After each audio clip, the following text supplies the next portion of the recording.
नमस्कार, आप सभी का स्वागत है इंडिया वॉइस पर। मैं हूं आपके साथ रजनी सिंह। बीएसपी ने मथुरा के 3 पार्टी नेताओं को निष्कासित कर दिया है। बड़ी खबर इस वक्त मिल रही है। पूर्व विधायक राजकुमार रावत पार्टी से निष्कासित कर दिए गए हैं। प्रत्याशी विधानसभा मथुरा वृंदावन एसके शर्मा भी निष्कासित कर दिए गए हैं। प्रत्याशी छाता विधानसभा सोमपाल को भी पार्टी से निकाल दिया गया है। तीनों नेताओं को अनुशासनहीनता में शामिल पाया गया है। पार्टी हाईकमान के निर्देश पर पार्टी से निष्कासित किया गया है। तो एक बड़ी कार्रवाई है ये। जिस तरीके से बसपा को सिर्फ एक ही सीट मिली, पूरे इतनी सारी सीटों में से सभी सीटों पर उन्होंने चुनाव लड़ा, लेकिन सिर्फ एक मिली। उसके बाद लग रहा था कि हार को लेकर मंथन भी होगा और गाज भी गिरेगी। तो बीएसपी ने मथुरा के 3 पार्टी नेताओं को निष्कासित कर दिया है। मथुरा के ही है तमाम जितने भी पार्टी के नेता हैं, जो 3 बताए जा रहे हैं, वो वहीं विधानसभा क्षेत्र के हैं। इसमें पूर्व विधायक राजकुमार रावत पार्टी से निष्कासित किए गए हैं और प्रत्याशी विधानसभा मथुरा वृंदावन के एसके शर्मा को भी निष्कासित कर दिया है। और जो प्रत्याशी छाता है विधानसभा सोमवाल को भी पार्टी से निकाल दिया गया। तीनों नेताओं को अनुशासनहीनता में शामिल पाया गया है। पार्टी हाईकमान के निर्देश पर पार्टी से निष्कासित कर दिया गया है। मायावती ने जिस तरीके से एक के बाद एक कार्रवाई की है, संदेश देने की कोशिश की है कि जो पार्टी लाइन से इतर काम करेगा उसे पार्टी बर्दाश्त नहीं करेगी, और उसके बाद निकाल दिया गया है 3 नेताओं को। आपको बता दें कि अब लोकसभा चुनाव है और जिस तरीके से करारी हार बसपा को मिली है, उसके बाद एक सबक है उसके लिए कि कहीं ना कहीं कुछ ना कुछ कमी तो है। और कमी क्या है? क्या नेताओं ने पार्टी के लिए ठीक से काम नहीं किया है? अनुशासनहीनता के आरोप नेताओं पर लगे हैं और यही वजह है कि मथुरा की बात की जाए तो बीएसपी ने 3 नेताओं पर बड़ी कार्रवाई की है। प्रत्याशी छाता विधानसभा सोमपाल को भी पार्टी से निकाल दिया गया है। इसके साथ जो तीनों नेता हैं, बताया जा रहा है कि अनुशासनहीनता में शामिल पाया गया।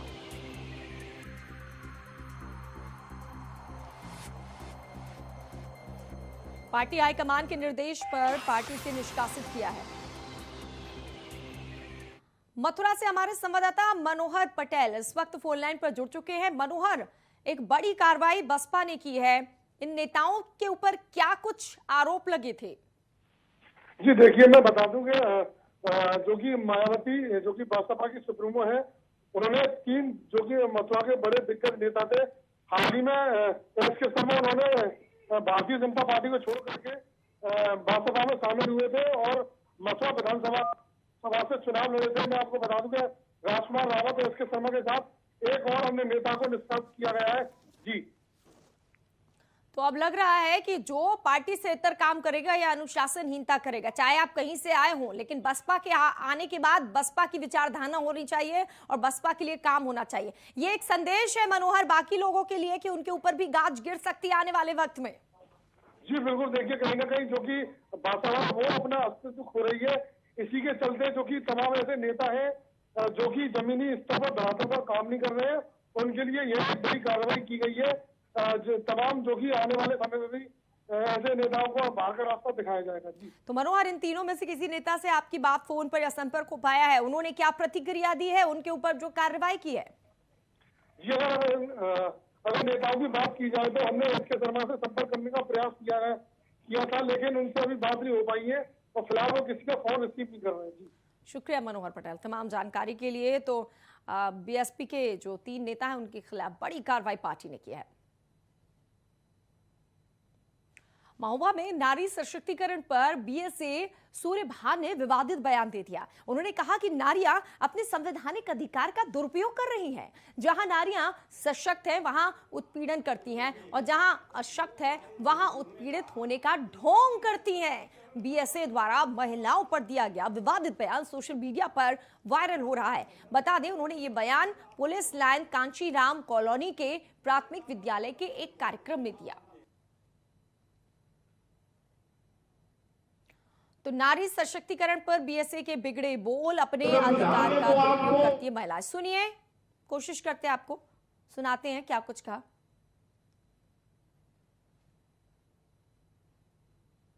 तो आपको वो सारे अधिकार दिए, लेकिन कहीं ना कहीं कर्तव्यों से आप डाइवर्ट हैं, जो न अपने अधिकारों की मांग कर पाती है, जहां सशक्त है तहां उत्पीड़न करती है, का ढोंग करती, क्योंकि हम कभी इन बच्चियों से अपनी बेटी की तुलना नहीं कर सकते। ये बच्चियां बेहतरीन रोल कर रही थी, अच्छा था, हमारे जो भी उनको सिखाने वाले शिक्षक थे उन्होंने बेहतरीन शिक्षण दिया था। लेकिन आप सोचिए कि इन बेटियों की जगह पर हम अपनी बेटी रख करके कभी।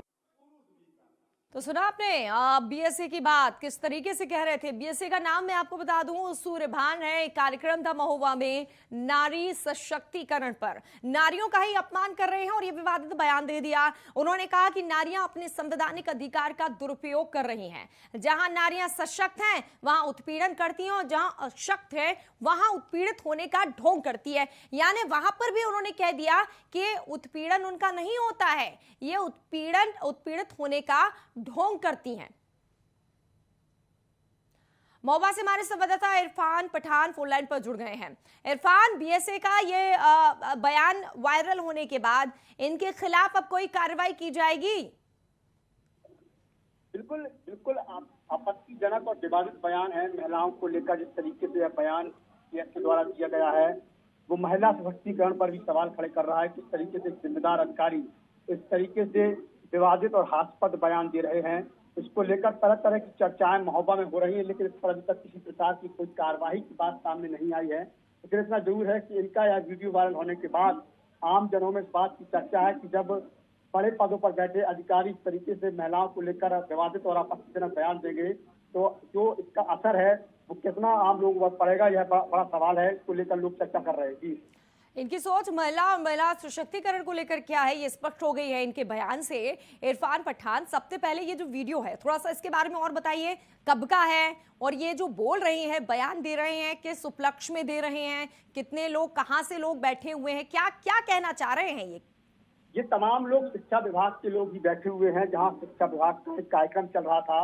यह बीते 2 दिन पूर्व पुराना वीडियो बताया जा रहा है जिसमें महोबा की पुलिस लाइन स्थित कांचीराम कॉलोनी में जो सरकारी विद्यालय है वहां पर इस कार्यक्रम का आयोजन किया गया था।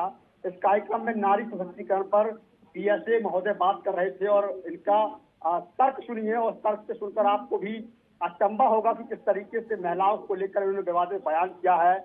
उनका साफ तौर से कहना है कि नारियां जब सशक्त होती हैं तो वो पुरुषों का उत्पीड़न करती हैं और जब असक्त होती है तो उत्पीड़ित होने का ढोंग करती है। किस तरीके से इनका यह हास्यास्पद बयान, विवादित बयान है, यह बयान कहीं ना कहीं लोगों को सोचने पर विवश कर रहा है कि उच्च पदों पर बैठे अधिकारियों का यह बयान महिलाओं को लेकर यह सोच किस प्रकार की दोयम दर्जे की है। इरफान पठान, ऐसा लग रहा है कि नारी सशक्तिकरण से ये नाखुश नजर आ रहे हैं, या तो घर में ऐसा कुछ मामला सामने आया है उसका दर्द बयां कर रहे हैं, क्योंकि देश में तो नारी सशक्तिकरण को लेकर प्रधानमंत्री तक तारीफ करते हैं, तमाम लोग तारीफ करते हैं और कहते हैं नारियों को सशक्त होना चाहिए। बिल्कुल, कहीं ना कहीं इनका यह व्यक्तिगत अनुभव भी हो सकता है, लेकिन इस पर किसी प्रकार की कोई टीका टिप्पणी नहीं की जा सकती। लेकिन इनकी बातों से तो जाहिर होता है कि कहीं ना कहीं महिला सशक्तिकरण को लेकर यह नाखुश है और यही वजह है कि उन्होंने साफ तौर से कहा कि जो महिलाएं पदों पर आसीन हैं, काम कर रही हैं, सरकारी विभागों में काम कर रही हैं, वो संविधान की देन है। लेकिन उन्होंने यह भी कहने से गुरेज नहीं किया कि नारी जब सशक्त होती है तो पुरुषों का उत्पीड़न करती है। तो कहीं ना कहीं इनका कहने की जो शैली है, जो कहने का तर्क है, वो हास्यास्पद है और लोगों को सोचने पर विवश कर रहा है कि आखिरकार एक बड़े अधिकारी के मुंह से यह बात कितनी शोभा देती है। अब जब ये बात निकली है, वायरल हुआ है, देखते हैं कि कार्रवाई विभाग करता है या नहीं। बहुत बहुत शुक्रिया इरफान पठान तमाम जानकारी के लिए। और अब एक बड़ी खबर, सीएम के घर शिवपाल। जी हां, आज गृह मंत्री से भी मिल सकते हैं शिवपाल यादव, अमित शाह से मिल सकते हैं शिवपाल दिल्ली में शाह से कर सकते हैं मुलाकात। पहले सीएम से उन्होंने मुलाकात की थी और उसके बाद अब अमित शाह से मुलाकात की खबरें हैं। करीब 20 से 25 मिनट तक मुलाकात हुई। जब शपथ ली थी शिवपाल यादव ने नवनिर्वाचित विधायक के तौर पर, उसके बाद सीएम आवास पर गए और उन्होंने सीएम से मुलाकात की। खबरें ये भी मिल रही हैं कि जो कुछ चल रहा है उनके जीवन में, जिस तरीके से सपा की तरह से इग्नोर किया जा, नजरअंदाज किया जा रहा है हर बार, माना जा रहा है कि शायद उसकी चर्चा हुई होगी। हालांकि अंदर खाने क्या चर्चा हुई अभी तक पता नहीं चल पाया है, लेकिन सीएम से मुलाकात और उसके बाद अमित शाह से मिलने की खबरें ये बताती हैं कि आने वाले वक्त में शिवपाल साइकिल से उतरकर कमल का दामन थाम सकते हैं। हालांकि कुछ भी कहना जल्दबाजी है, लेकिन ये राजनीति है, यहाँ पर कभी भी कुछ भी हो सकता है, क्योंकि राजनीति में ना कोई किसी का दोस्त होता है, ना कोई किसी का दुश्मन होता है, और संभावनाओं के रास्ते हमेशा खुले रहते हैं। अपर्णा यादव का बीजेपी में जाना और उसके बाद शिवपाल की सीएम से मुलाकात करना, और फिर अमित शाह से शिवपाल मुलाकात कर सकते हैं, ये खबरें आना बताता है कि अब कहीं ना कहीं संकेत ये मिल रहे हैं कि अब वो बीजेपी का दामन थाम सकते हैं, क्योंकि अखिलेश यादव के साथ उनकी अनबन काफी वक्त से चल रही थी। सीधे तौर पर तो कुछ नहीं, लेकिन विधानमंडल की दल में ना बुलाया जाना, ऐसी कई बातें हैं जिनकी वजह से ये कयास लगाए जा रहे हैं कि अब शायद अपर्णा यादव की राह पर शिवपाल भी चल सकते हैं। पूरी खबर पर बात करते हैं। प्रियम पाठक लखनऊ से हमारे संवाददाता जुड़ गए हैं। प्रियम, क्या कुछ संकेत मिल रहे हैं? एक तो अखिलेश से शिवपाल की राह, ऊपर से सीएम से मुलाकात। बिल्कुल, देखिए उत्तर प्रदेश की सियासत में कह सकते हैं अभी भी हलचल बरकरार है। चुनाव संपन्न हो चुके हैं, सरकार गठित हो चुकी है, लेकिन शिवपाल यादव के रूप में हलचल अभी भी बरकरार है। हालांकि ऐसा नहीं कि पहली बार शिवपाल यादव ने मुख्यमंत्री से मुलाकात करी है, इससे पहले भी वो कई बार मुख्यमंत्री योगी आदित्यनाथ से वो मुलाकात कर चुके हैं, उनसे मिल चुके हैं।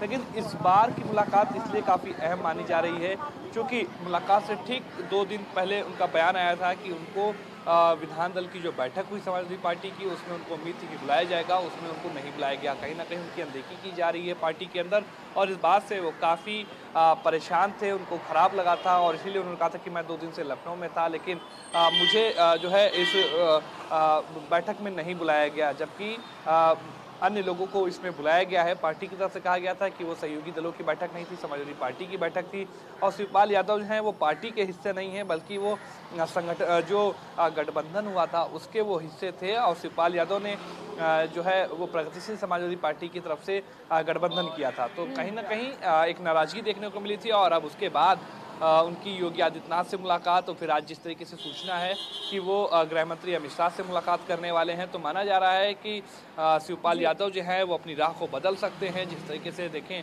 चुनाव से ठीक वक्त पहले अपर्णा यादव ने जो है समाजवादी पार्टी को छोड़ते हुए बीजेपी का दामन थामा था, तो कहीं ना कहीं एक बड़ा मैसेज गया था। और शिवपाल यादव अगर जो है वो बीजेपी के साथ आते हैं तो उससे बीजेपी को भी काफ़ी मजबूती मिलेगी। देखना होगा क्या इन बातों में हकीकत कितनी में बदलती हैं ये बातें, क्योंकि इससे पहले भी कई बार इस बात के कयास लगाए जा चुके हैं। चुनाव से पहले भी इस बात के कयास लगाए जा रहे थे कि शिवपाल यादव जो है वो बीजेपी का दामन थाम सकते हैं, लेकिन इस तरीके की चीज़ें हुई नहीं, और उन्होंने समाजवादी पार्टी के ही टिकट से गठबंधन किया और चुनाव लड़ा था। जसवंत नगर से चुनाव जीते भी हैं वो। हालांकि उस समय भी एक मनमुटाव की जो बात थी वो सामने आई थी, क्योंकि शिवपाल यादव ने कहा था कि उनके पास करीब 25 ऐसे लोग हैं जो सीटों को जिता सकते हैं और उनको टिकट दिया जाना चाहिए। पार्टियों को उनके नामों की सूची जी थी, उन्होंने सौंपी थी, और कहा था कि आपको लगता है कि इनमें से जो लोग सीट जिता सकते हैं उनके नामों पर विचार करना चाहिए, लेकिन पार्टी ने किसी को भी ये 2024 को लेकर अब सब कुछ सियासी समीकरण जम रहे हैं क्या?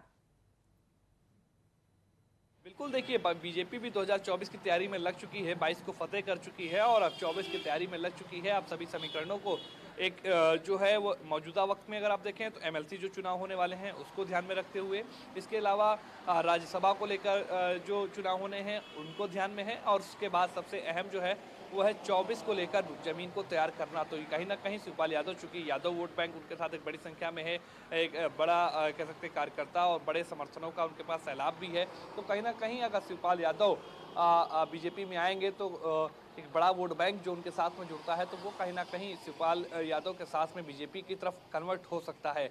हालांकि आप देखें तो उससे साफ तौर पर जो नुकसान है वो समाजवादी पार्टी को ही होगा। इस बात को अखिलेश भी बहुत अच्छे से जानते हैं और शायद इसीलिए उन्होंने एक बार फिर उनको मनाने की भी कोशिश करी थी। और 29 तारीख को जो बैठक हुई सहयोगी दलों की, उसमें शिवपाल यादव को बुलाया गया था, लेकिन शिवपाल यादव उस बैठक में नहीं पहुंचे।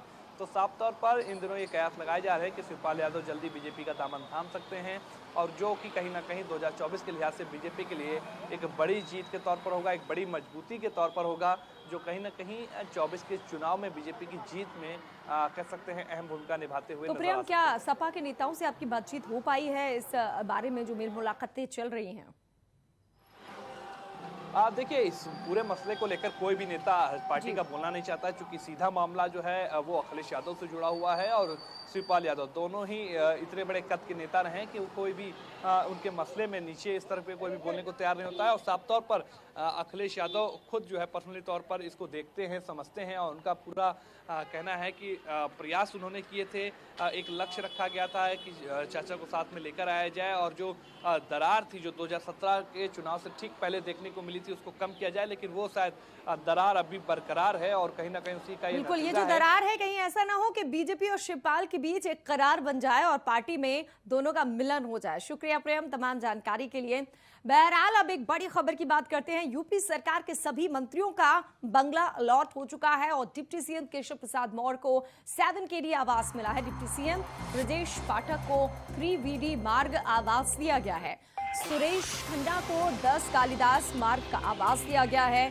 सूर्य प्रताप शाही जो कि कृषि मंत्री बनाए गए हैं, उनको 8 कालिदास मार्ग का आवास दिया गया है। स्वतंत्र देव सिंह बीजेपी के प्रदेश अध्यक्ष रहे और अब मंत्री हैं। जल शक्ति विभाग उनके पास है। तो आपको बता दें कि उनको 4 गौतमपल्ली कॉलोनी आवास दिया गया है। यूपी सरकार के सभी मंत्रियों को आवास आवंटित कर दिए गए हैं।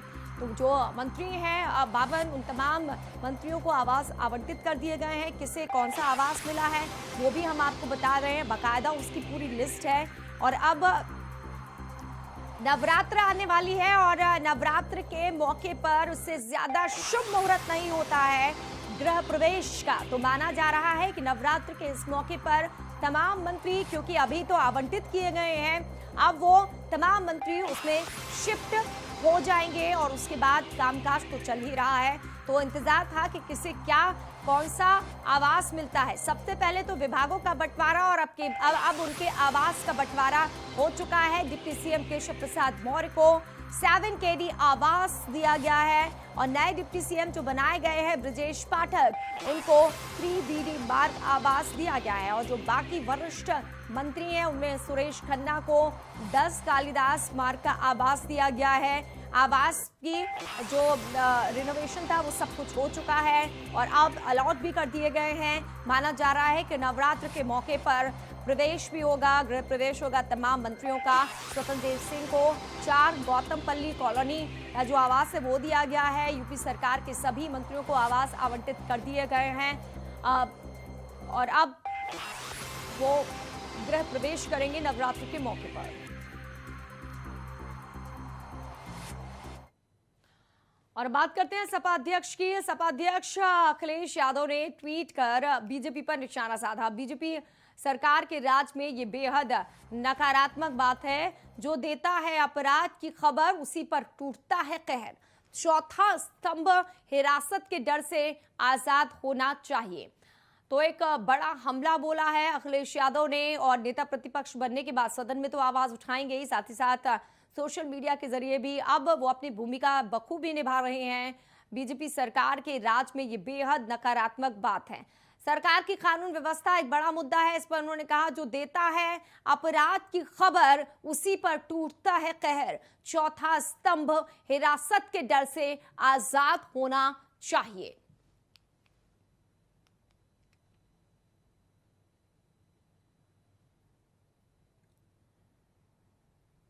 तो बीजेपी सरकार पर न केवल अखिलेश हमलावर है बल्कि मायावती भी। डीजल और पेट्रोल की कीमतों पर बढ़ोतरी को लेकर बीएसपी अध्यक्ष मायावती ने भी ट्वीट किया और लिखा कि देश के 5 राज्यों में विधानसभा आम चुनाव संपन्न होने के बाद अब तक उत्तर प्रदेश सहित पूरे देश में डीजल व पेट्रोल आदि के कई बार दाम बढ़ चुके हैं, जिसकी सीधी मार गरीब एवं मध्यम वर्गों पर पड़ रही है। केंद्र सरकार इसे कम करने हेतु उचित कदम जरूर उठाए।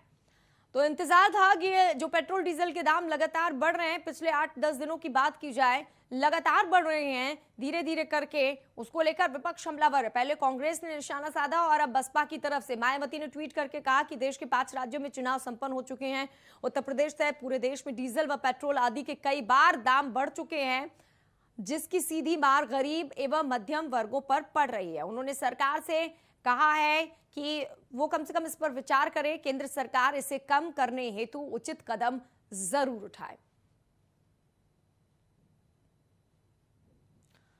तो आपको बता दें पेट्रोल डीजल के दाम लगातार बढ़ रहे हैं। 22 मार्च से जो दामों के बढ़ने का सिलसिला शुरू हुआ वो खत्म ही नहीं हो रहा है। हर रोज खबरें आती है, कभी 80 पैसे कभी 70 पैसे पेट्रोल डीजल के दाम बढ़कर 100 रुपए से पार पहुंच गए हैं।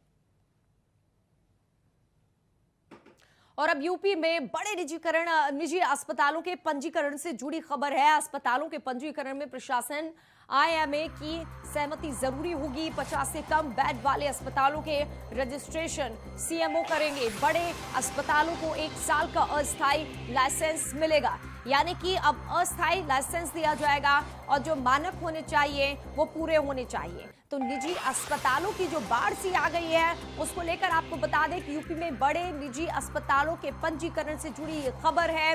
अस्पतालों के पंजीकरण में प्रशासन आईएमए की सहमति जरूरी होगी। बिना सहमति के पंजीकरण नहीं होगा, रजिस्ट्रेशन नहीं होगा निजी अस्पतालों का। और 50 से कम बेड वाले अस्पतालों के रजिस्ट्रेशन सीएमओ करेंगे। जो 50 से कम बेड होंगे उसका रजिस्ट्रेशन होगा तो वो सीएमओ करेगा। और बड़े अस्पतालों को 1 साल का अस्थायी लाइसेंस दिया जाएगा। जो निजी बड़े अस्पताल हैं उससे जुड़ी ये बड़ी खबर।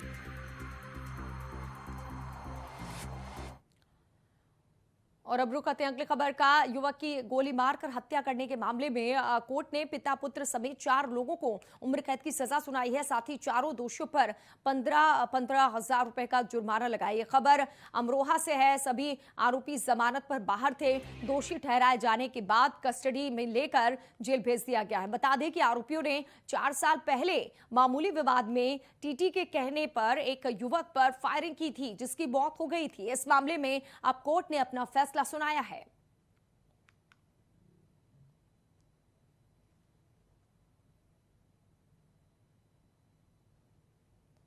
इधर गाजियाबाद कोतवाली घंटाघर क्षेत्र के क्याला भट्टा इलाके में एक बुजुर्ग व्यक्ति को कार सवार युवकों ने टक्कर मार दी और फिर तेज रफ्तार से गाड़ी को भगाकर ले गए। आरोपियों की ये वारदात सीसीटीवी में कैद हो गई है। बताया जा रहा है कि 2 पक्षों में लड़ाई को लेकर युवकों ने ये टक्कर जानबूझकर की है। ये देखिए, कार आती है और उसके बाद टक्कर मार दी जाती है और वहां से फरार हो जाते हैं। कार सवार युवकों ने बुजुर्ग को टक्कर मारी है और यह घटना सीसीटीवी कैमरे में कैद हो गई। वो बुजुर्ग आपको दिख रहा है और उसके बाद वो खड़ा हुआ है। साफ लग रहा है कि जानबूझकर टक्कर मारी है। इस फुटेज के बाद अब पुलिस आरोपियों की धरपकड़ में जुट गई है और जो बुजुर्ग है उसके बाद उसको देख के यही लग रहा है कि बहुत ज्यादा गंभीर हालत होगी।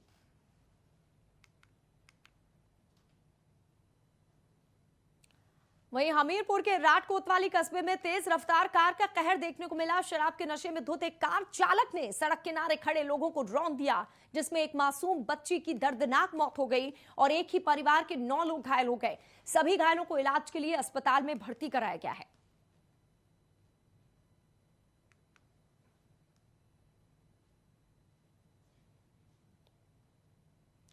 तो इस बुलेटिन में इतना है, लेकिन आप हमारे साथ बने रहिए। आगे देखेंगे उत्तराखंड की बड़ी खबरें देवभूमि समाचार में।